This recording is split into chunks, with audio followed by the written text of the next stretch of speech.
Assalamualaikum warahmatullahi wabarakatuh. Alhamdulillah wassalatu wassalamu ala Rasulillah wa ala alihi wa sahbihi wa mawala. Pemirsa TV One dimanapun berada, berikut ini kita bahas hadis yang disebutkan oleh Imam Al-Hakim dalam kitab Al-Mustadrak, diriwayatkan dari Sayyidina Ali radhiyallahu anhu. Adapun komentar ulama tentang hadis ini, hadza haditsun sahih. Ini hadisnya hadis sahih. Qala Rasulullah sallallahu alaihi wasallam, Rasulullah bersabda, ad-du'a silahul mu'min. Doa itu senjatanya orang beriman. Kita kalau mau masuk ke hutan, kita mesti punya senjata. Kalau tidak, kita akan diterkam oleh binatang buas. Begitu juga dengan dunia. Dunia ini banyak binatang buasnya. Ada harimau, ada buaya, ada singa. Maka harus ada. Apa senjata kita? Ad-du'a silahul mu'min. Wa imaduddin. Doa itu adalah tiangnya. Kalau ada kita lihat masjid dengan kubah emas, megah, mewah, cantik, maka sesungguhnya ada inti bangunan itu. Apa dia? Tiang. Kalau tiangnya rapuh, dia akan tumbang. Dan tiangnya itu adalah doa. Wa nurus samawati wal ard. Cahaya langit dan bumi itu adalah doa. Itu ucapan baginda Sayyidina Muhammad sallallahu alaihi wasallam. Orang yang tidak mau berdoa, orang yang sombong, angkuh. Karena doa itu permohonan dari seorang hamba kepada Allah Subhanahu wa taala. Nabi-nabi berdoa. Nabi Ibrahim alaihissalam berdoa, Rabbi habli minas salihin, Rabbi habli minas salihin, Rabbi habli minas salihin. Sampai akhirnya usianya 86 tahun, barulah lahir seorang anak laki-laki bernama Ismail. Tapi rupanya Allah mau melipat gandakan doa itu. Saking kabulnya doa Nabi Ibrahim, istrinya yang mandul bernama Hajar pun hamil 13 tahun setelah itu. Yang sudah divonis semua orang mengatakan tidak akan mungkin dia punya anak. Tapi Allah mau tunjukkan doa Rabbi habli minas salihin yang mustahil terjadi. 86 tahun umurnya saat Ismail lahir, maka saat Ishak umur Ibrahim 99 tahun, 13 tahun setelah itu. Oleh sebab itu maka tidak ada yang mustahil. Begitu juga dengan Zakaria. Zakaria berdoa, maka Allah kabulkan. Rabbana hab lana min ladunka dzurriyyatan thayyibah. Ya Allah, berikan keturunan yang baik-baik. Allah kabulkan. Lahirlah seorang anak laki-laki bernama Yahya. Begitu juga ada seorang laki-laki bernama Imran. Imran punya istri bernama Hana. Hana tidak punya anak. Lalu dia bernazar, Rabbi inni nazartu laka ma fi batni muharrara. Aku mohon kepadamu ya Allah, nanti kalau aku punya anak, maka akan aku jadikan dia muharrar. Apa itu muharrar? Khalisan li khidmati Baitul Maqdis. Kalau nanti aku punya anak, tidak akan aku suruh dia berdagang, tidak akan aku suruh dia berniaga, dia tidak akan bisnis. Dia hanya akan menjadi servant of God, pelayan Tuhan. Dan Allah kabulkan, lahir anak itu bernama Maryam. Dan Maryam melahirkan seorang anak laki-laki bernama Isa. Doa Imran yang luar biasa. Bagaimana dengan doa Muhammad sallallahu alaihi wasallam? Doa yang luar biasa. Saat giginya patah, saat gigi geraham retak, saat pelipis berdarah, saat kaki berdarah, sahabat datang, berdoalah ya Rasulullah. Engkau punya doa mustajab. Sekali saja engkau berdoa, rata dunia ini, mati mereka orang kafir ini. Berdoalah ya Rasulullah. Apa kata Nabi? Aku simpan doa itu. Untuk siapa? Syafa'atan li ummati. Aku simpan doa itu untuk mereka nanti. Untuk mereka yang akan datang 1439 tahun setelah kalian. Akan datang mereka dari tempat yang sangat jauh, di balik benua India, di Pulau Sumatera, di Pulau Jawa, di Pulau Kalimantan. Bentuk mereka berbeda dengan kalian. Fisik mereka jauh lebih lemah, umur mereka jauh lebih pendek. Dan aku sayang pada mereka. Kalau memikirkan diri, sudah lama dia panjatkan doa itu. Dia ingat kita 1439 tahun yang lalu. Apa yang sudah kita panjatkan doa untuk dia. Allahumma salli ala Sayyidina Muhammad wa ala alihi wa sahbihi wa barik wa sallim. Kita berdoa untuk dia, sedangkan dia tidak berhajat, dia tidak perlu doa kita. Doa kita untuk dia akan balik lagi ke kita. Ketika kita doakan dia sekali, Allahumma salli ala Sayyidina Muhammad, 30 balasan Allah. Man shalla alayya salatan, siapa yang berselawat untuk Muhammad satu kali, sallallahu alaihi wa asyara, Allah balas 10 kebaikan. Wa huttan anhu asyara sayyi'at, Allah tutupi 10 kesalahan. Wa rufi'an lahu asyara darajat, Allah naikkan 10 tingkatan darajat kemuliaan. Dia tidak perlu ada orang yang sedang menghembuskan angin kesesatan ke ada anak-anak kita. Lihat itu, Nabi kalian perlu selawat. Kalian tiap hari selawat kan? Nabi kalian perlu selawat. Nabi kami tidak perlu selawat kami.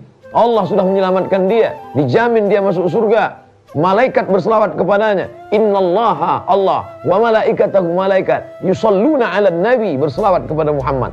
Apa makna selawat Allah? Apa makna selawat malaikat? Apa makna selawat orang beriman? Selawat Allah, Allah meridhai Muhammad. Selawat malaikat, malaikat memohonkan ampun untuk Muhammad. Selawat manusia, manusia berdoa untuk Muhammad, tapi doa itu kembali untuk dirinya sendiri. Kalau dia banyak berselawat, aqrabuhum majlisan, majlis yang paling dekat dengan Sayyidina wa Maulana Muhammad sallallahu alaihi wasallam. Doa adalah munajat seorang hamba, merendahkan dirinya yang hina ke hadapan Allah. Dia angkat kedua tangannya, ya Rabb, ya Rabb, ya Allah, ya Allah. Wa idza sa'alaka ibadi anni fa inni qarib. Ya Muhammad, kalau hambaku bertanya kepada engkau tentang aku, katakan aku dekat. Biasanya ayat-ayat tentang pertanyaan selalu digunakan kata qul. Yas'alunaka 'anil khamri wal maisir. Kalau mereka bertanya kepadamu tentang khamar dan judi, qul, katakan ya Muhammad. Yas'alunaka 'anil yatama. Kalau mereka bertanya kepadamu tentang anak yatim, qul, katakan ya Muhammad. Yas'alunaka 'anil mahid. Kalau mereka bertanya kepadamu tentang haid, qul, katakan ya Muhammad. Yas'alunaka 'anil ahillah. Kalau mereka bertanya kepadamu tentang anak bulan, qul, katakan ya Muhammad. Tapi khusus ayat ini tidak ada kata qul. Wa idza sa'alaka ibadi anni. Kalau hambaku bertanya kepada engkau tentang aku, tidak ada kata qul, langsung fa inni qarib, aku dekat, tak berantara dengan Allah Subhanahu wa taala. Bagaimana dekatnya? Ujibu da'watad da'i idza da'an. Kalau dia memanggil, aku menyahut. Saking dekatnya. Kita lanjutkan kajian ini setelah yang berikut ini. Pemirsa TV One dimanapun berada, setelah kita menyadari kedekatan kita dengan Allah Subhanahu wa Ta'ala, jauh tak berjarak, dekat tak bersentuh. Itulah agaknya kalimat yang paling dapat mewakili kata, walaupun kata terlalu miskin untuk mewakili rasa kepada Allah Subhanahu wa Ta'ala. Lalu bagaimana ungkapan kita kepada Allah? Maka kita pakailah kalimat yang terbaik, diawali dengan minta perlindungan, a'udzubillahi minasyaitonirrajim. Setelah itu menyebut nama Allah, bismillahirrahmanirrahim. Setelah itu memuji Allah, alhamdulillah rabbil alamin. Setelah itu berselawat kepada Rasulullah, assalatu wassalamu ala asyrafil anbiya wal mursalin. Itu adab-adab berdoa. Tapi ada pula waktu-waktu ini yang dijelaskan oleh Abu Hurairah radhiyallahu an. Dia mendengar Nabi bersabda, aqrabu ma yakunul 'abdu min rabbih. Seorang hamba paling dekat dengan Rabbnya kapan? Seandainya ada orang berkata orang paling dekat dengan Allah ketika di pintu Ka'bah, oh betapa Allah tidak adil. Kalaulah paling dekat dengan Allah di pintu Ka'bah, lalu yang berdoa hanya orang kaya-kaya saja, yang miskin bagaimana? Lalu kapan paling dekat dengan Allah? Aqrabu ma yakunul 'abdu min rabbih. Orang paling dekat dengan Allah wa huwa sajid, ketika dia sedang bersujud. Hadis riwayat Muslim. Fa aktsirud du'a, perbanyaklah doa ketika bersujud. Apakah hanya hadis ini saja? Tidak. Bahwa dalam satu hari Jumat itu seperti cermin, ada satu titik hitam. Siapa yang berdoa tepat pada titik itu, maka Allah akan kabulkan doanya. Tapi Nabi tidak ada menyebutkan kapan titik hitam itu. Maka ulama berijtihad, ada 40 pendapat kapan titik hitam itu. Ada yang mengatakan petang Jumat, ada yang mengatakan tengah malam Jumat. Bahkan ada ketika kita lihat duduk di antara dua khutbah, ada orang yang mengangkat tangan. Kenapa dia mengangkat tangan? Mana dalilnya? Karena ulama berpendapat salah satu letak titik hitam itu antara dua khutbah. Itu ijtihad ulama. Tapi intinya bagaimana kita berdoa dari petang, pagi, siang, dan malam. Kapan lagi? Ketika pasukan perang sedang siap pasukan menuju musuh-musuh yang sudah melecehkan agama Allah. Berdoa dia saat itu. Saat hujan lebat selebat-lebatnya, angin puting beliung, orang ketakutan, semuanya menjerit berteriak. Tapi dia ingat Allah. Semua orang lalai tapi dia ingat Allah. Maka Allah kabulkan doanya. Saat kapan lagi? Saat orang sedang selesai membaca Al-Quran. Oleh sebab itu Anas ibnu Malik radhiyallahu an, wa kana idza khatimal Qur'ana jama'a ahlahu. Anas bin Malik kalau sudah selesai mengkhatamkan Al-Quran, dikumpulkannya anaknya, istrinya, untuk apa? Berdoa, mengambil barakah doa khatam Quran. Kapan lagi doa makbul di hadapan Allah Subhanahu wa taala? Doa fi jawfil lail. Ya Rasulullah, ayat doa asma, Wahai Rasulullah, apa doa yang paling didengar dikabulkan Allah Ta'ala? Jawfil lail, di tengah malam. Wa minal laili, dari sebagian malam. Tidak semua malam. Kami tahu kamu kalau tidak tidur besok susah bekerja. Maka dari sebagian malam fatahajjad, lawan kantukmu. Nafilatan lak, menjadi amal tambahan bagimu. Asa ayyab'atsaka rabbuka maqaman mahmuda. Mudah-mudahan itu menempatkan engkau di tempat yang terpuji. Ketika semua orang lain sedang tidur lelap mengigau, dia sempat bermunajat, ya Allah, siapa yang mau minta ampun? Ma min mustaghfirin fa'aghfirulah. Siapa yang mau minta ampun, aku ampunkan dia, kata Allah Subhanahu wa taala. Lalu kemudian pula ketika berdoa pada orang yang berpuasa.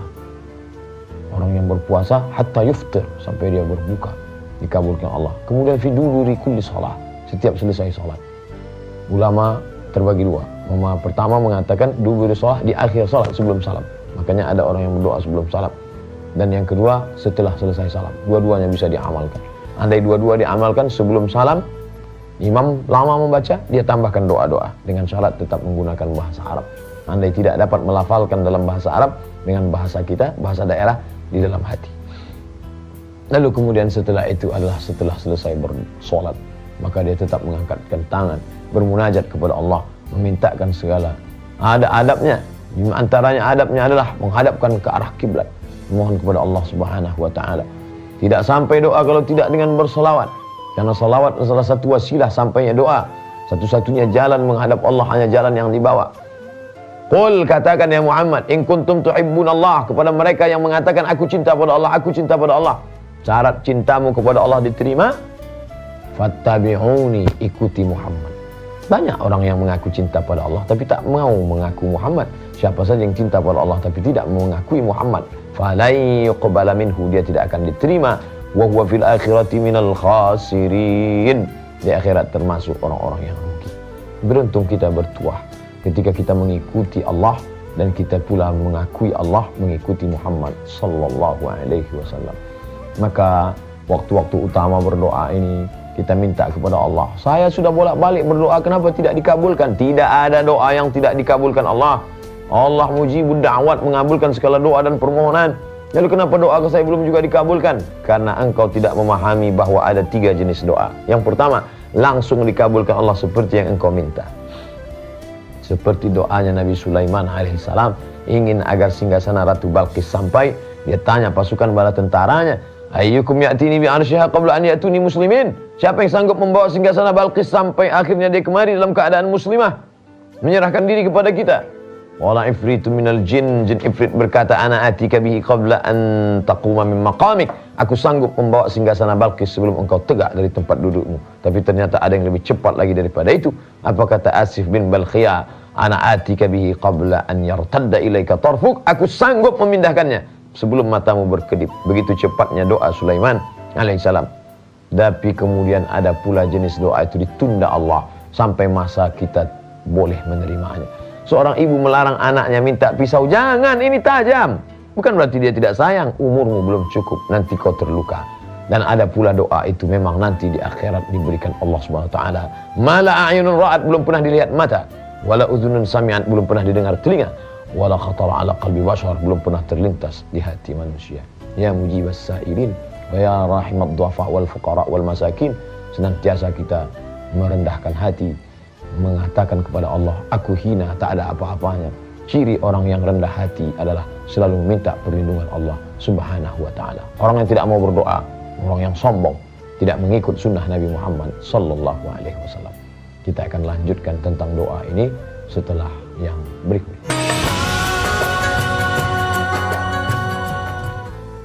Pemirsa TV One dimanapun berada, saudaraku yang dimuliakan Allah Subhanahu wa taala, ada sebuah hadis yang diriwayatkan dari Abu Hurairah radhiyallahu anhu.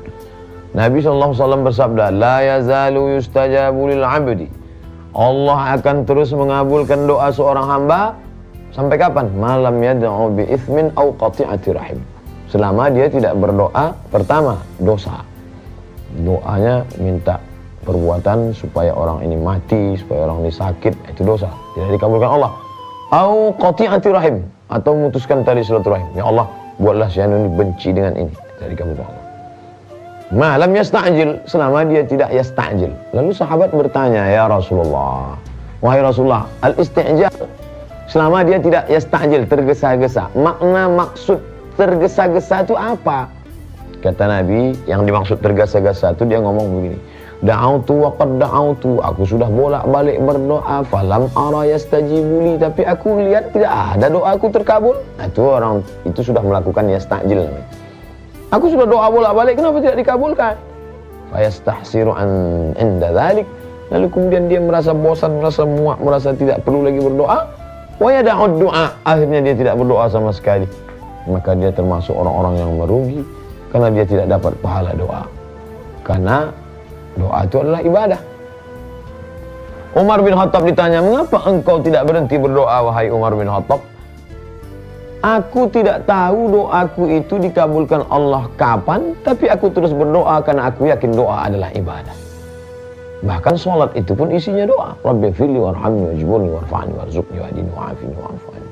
Allahumma inni a'udzubika min adzabi jahannam, min adzabil qabri, wa min fitnatil mahya wal mamat, wa min syarri fitnatil masiihid dajjal. Nabi pada malam perang Badar, malam Jumat 17 Ramadan, berdoa dari ba'da Isya sampai azan subuh, tangannya ke atas. Datang Abu Bakar Siddiq, ketika Nabi sedang berdoa, datang Abu Bakar, hasbuka ya Rasulullah, cukuplah itu ya Rasulullah, tidurlah, besok kita mau perang. Nabi tetap berdoa. Nabi saja yang dikabulkan Allah doanya. Wala sawfa yu'tika rabbuka fatarda. Apapun yang kau mau. Kita tidak boleh membeda-bedakan para nabi, tapi Allah membedakan. Allah yang membedakan. Coba lihat doa Nabi Ibrahim, coba lihat doa Nabi Musa, coba lihat doa Nabi Muhammad SAW. Nabi Musa berdoa baru dikabulkan Allah. Rabbi syrah li sadri, lapangkan dadaku. Rabbi syrah li sadri. Nabi Muhammad tidak. Apa kata Allah untuk Muhammad? Alam nashrah laka sadrak. Bukankah sudah kulapangkan dadamu ya Muhammad? Belum berdoa sudah dikabulkan Allah Subhanahu wa taala. La nufarriqu baina ahadin min rusulik. Kita tidak membedakan, tapi Allah yang membedakan mereka. Itu keutamaan dia. Allah yang ada manusia, sedikit yang diangkatnya jadi nabi, sedikit yang diangkatnya jadi rasul, sedikit yang jadi ulul azmi. Puncaknya adalah Muhammad sallallahu alaihi wasallam. Dia yang nabi saja, induk daripada sayyidul khalqi ajmain, dia tetap juga berdoa sampai tangannya ke atas, sampai ketika jatuh burdah sorbannya. Kita kalau sedang berdoa tiba-tiba jatuh, kita urus sorban dulu baru berdoa. Tapi pada kala itu Nabi sedang berdoa, dia tidak pedulikan sorbannya. Datang Abu Bakar Siddiq mengangkat burdah itu naik ke pundak tengkuknya. Hasbuka, tidak, tetap berdoa kepada Allah. Jadi orang yang tidak berdoa itu bisa jadi dia ingkar sunnah karena tidak mengikuti sunnah Rasulullah SAW. Alaikum bisunnati, ikuti sunnahku. Wa sunnatil khulafa'ir rasyidin, sunnah khulafa'ir rasyidin. Abu Bakar berdoa, Umar berdoa, Utsman berdoa, Ali berdoa, radhiyallahu anhu ajma'in. Orang-orang soleh berdoa. Ratibul Haddad, apa isinya? Doa. Ratibul Attas, apa isinya? Doa. Al-Barzanji, apa isinya? Doa. Al-Burdah, apa isinya? Ada doa di dalam. Mereka berdoa kepada Allah Subhanahu wa ta'ala. Maka ini adalah bagian dari kerendahan hati, ketawaduan. Sulitkah bagi Allah mengabulkan doa-doa kita? Tidak ada yang sulit bagi Allah. Mudah. Lebih ringan daripada membalikkan telapak tangan. Lebih ringan daripada mengedipkan kelopak mata. Tapi kenapa Allah Ta'ala menunda doa itu? Dia hanya ingin agar kita meneteskan air mata. Dia hanya ingin agar kita melawan kantuk di tengah malam. Dia hanya ingin melihat kita tegak bersimpuh. Dia hanya ingin melihat kita bersujud dan menangis di hadapannya. Itu yang membuat doa kita itu tidak juga dikabulkan Allah Subhanahu wa ta'ala. Bukan tidak, tapi belum. Sampai masanya semua akan indah, semua akan menarik. Janji Allah Subhanahu wa ta'ala, innaka la tukhliful mi'ad. Engkau tidak pernah ingkar janji ya Allah. Fastajaba lahum rabbuhum anni la udhi'u. Maka Allah mengabulkan doa mereka, sesungguhnya aku tidak pernah menyia-nyiakan doa mereka. Oleh sebab itu bagaimana Nabi Muhammad SAW meminta di bulan Sya'ban. Ada peristiwa apa di bulan Sya'ban? Ada bulan apa peristiwa Ramadan? Ada bulan, setiap bulan ada peristiwa-peristiwa yang menarik. Maka pada saat Nabi SAW meminta, karena orang Yahudi mengejek, bolak-balik dia mengejek. Lihat itu Muhammad menghadap sholat ke Baitul Maqdis. Lihatlah Muhammad menghadap ke Baitul Maqdis. Maka Nabi Muhammad SAW menengadahkan matanya ke atas, mohon kepada Allah. Apa kata Allah? Qad nara taqalluba wajhika fis sama'. Kami melihat tatapan wajahmu menghadap ke atas ya Muhammad. Falan walliyannaka qiblatan tardaha, maka kami menghadapkan arahmu ke arah kiblat yang kau mau, yang kau suka. Turunlah ayat fawalli wajhaka syatral masjidil haram. Hadapkanlah wajahmu ke arah Masjidil Haram. Berapa lama dia menantikan itu? 17 bulan lamanya. Barulah berpindah arah. 17 bulan dia. Bagaimana dengan Nabi Musa alaihissalam? Terjebak di lembah Tih, dari Mesir menuju Palestina. Berputar-putar mereka 40 tahun mendapatkan. Berdoa siang dan malam. Begitu para nabi. Lalu siapa kita yang memaksakan kehendak kita, yang memaksakan kemauan kita mengalahkan kemauan Allah Subhanahu wa taala? Oleh sebab itu kita bermohon, mudah-mudahan kita termasuk orang-orang yang senantiasa berdoa. Allahumma stajib du'aana, kabulkan doa kami ya arhamar rahimin. Wahai Engkau yang Maha Pengasih dan Maha Penyayang. Allahumma taqabbal minna, terimalah amal kami. Innaka antas sami'ul alim, Engkau Maha mengetahui, Engkau lagi Maha mendengar. Wa tub alaina, terima taubat kami. Innaka antat tawwabur rahim, Engkau Maha penerima taubat, Maha kasih dan sayang. Waffiqna lima tuhibbuhu wa tardah, tanamkan taufik hidayah dalam hati kami sehingga kami beramal dengan amal yang Kau cintai dan Kau ridhai ya Allah. Wa sallallahu ala sayyidina maulana Muhammad wa ala alihi washabbihi wasallam walhamdulillah rabbil alamin. Selamat bersahur, selamat melaksanakan ibadah puasa Ramadan. Taqabbalallahu minna wa minkum shalihal a'mal. Wassalamualaikum warahmatullahi wabarakatuh.